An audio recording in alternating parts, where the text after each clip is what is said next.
আবহাওয়াটা দুর্যোগপূর্ণ ছিল এবং প্যারাসিলিং চলাচল সহায়ক ছিল না। আশেপাশে যে প্যারাসিলিং গুলো ছিল কেউ প্যারাসিলিং আসলে সেরকম ভাবে চালু করে নাই, শুধুমাত্র একটা প্যারাসিলিং তারাই সেই প্যারাসিলিং চালু করলো এবং তা হচ্ছে একটা রুলস না মেনে, মানে হচ্ছে একটা প্যারাসিলিং এ এট এ টাইম একজনই উঠবে। তারা হচ্ছে দুইজন, মানে একজন দম্পতি একসাথে উঠাইছে এবং ওঠানোর পরে যেটা হচ্ছে যে ভার অনেক বেশি এবং তাদের সেই পরিমাণ লজিস্টিক ছিল না যে দুজন একসাথে উঠাবে, আর ওঠানো যায়ও না সাধারণত। তো এই কারণে যেটা হয়েছে আপনার এই প্যারাসিলিংটা একটু পরে দেখা গেছে একদম হয়তো মাছ সমুদ্রে মানে টানতে পারতেছে না, মানে একদম নিচে সমুদ্রের মাঝে নেমে গেছে।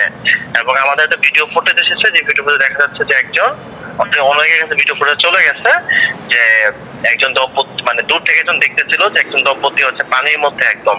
সমুদ্রের পানির মধ্যে হচ্ছে পানি খাচ্ছে বা ইয়ে করতেছে, এই টাইপের একটা ব্যবস্থা ছিল। এর পরবর্তীতে যে তাদেরকে উদ্ধার করা হয় এবং আমরা যতক্ষণ খবর পাই যে দেখা যায় যে ওই প্যারাসিলিং এর ম্যানেজার যারা ছিল ওরা পালায় চলে গেছে, ওদেরকে পাওয়া যায় না, দম্পতিও পাওয়া যায় না, যে কোথায় গেছে বলতে পারতেছে না, যে কারণে ওই দম্পতির নাম ঠিকানা পাওয়া যাচ্ছে না। তো আপাতত আমরা হচ্ছে ওই প্যারাসিলিং এর সকল কার্যক্রম বন্ধ ঘোষণা করছি, পরবর্তী নির্দেশনা দেওয়া পর্যন্ত মৌখিকভাবে তাকে নোটিশ জারি হয়ে যাবে। আর শুধুমাত্র ওইটাই বন্ধ ঘোষণা করা হয়েছে, অন্য কারণে বন্ধ ঘোষণা করা হয় নাই। না না, যারা মালিক, এই তো বললাম যে আপাতত আমরা যেটা করেছি যে আমরা হচ্ছে ওদের কিছু ইয়ে করবে না, মালিককেও খুঁজে পাওয়া যায় না তখন, আর ম্যানেজার যে ছিল সেও চলে গেছিল দৌড়ায়া, যারা ছিল তারা কেউ আসলে সেরকম ভাবে এটার জন্য না কর্মী